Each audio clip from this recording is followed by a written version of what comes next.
After the British defeated the French in the French and Indian War, the colonists began to see themselves as separate from the British. The French and Indian War, also known as the 7 Years' War, had left Britain in great debt. The British believed the colonists should pay part of that, whereas the colonists believed that the British should be grateful for their services.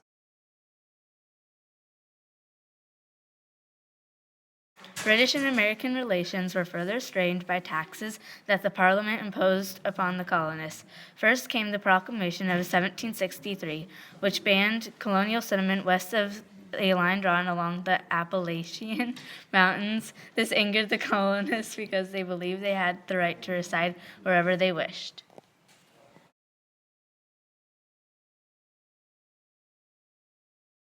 More taxes and acts included the Sugar Act, the Quartering Act, the Stamp Act, Writs of Assistance, the Tea Act, and the Intolerable Act.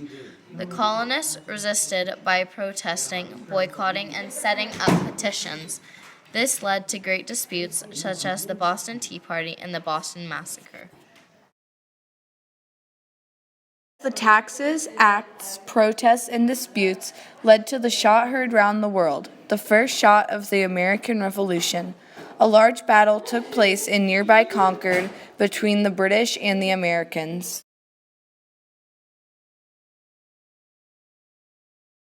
On May 10th, 1775, the Americans scored an important victory. They reached the fort by crossing the lake at night and surprising the British in the morning. The 78 troops that guarded the fort surrendered almost immediately. This victory was very important because it controlled the main sea route between Canada and the Hudson River Valley. It held very valuable weapons such as cannons.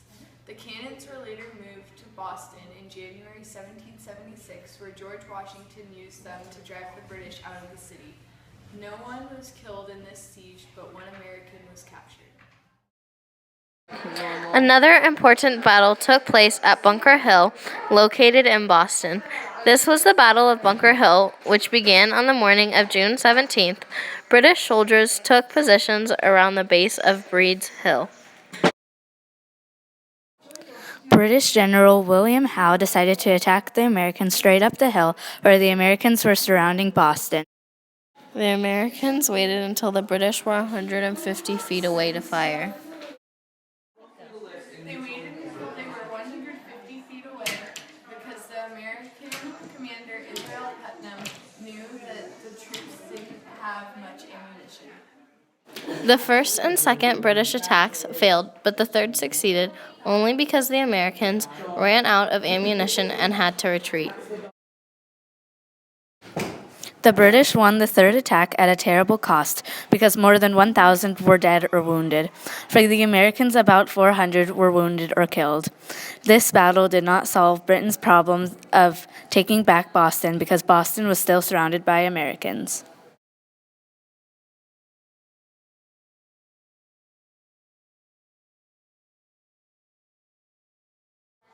The Battle of Bunker Hill proved that the Americans had the ability to fight against the tough British troops. Both the siege of Fort Ticonderoga and the Battle of Bunker Hill played big roles in the Revolutionary War. They proved that the Americans could stand and fight against the British.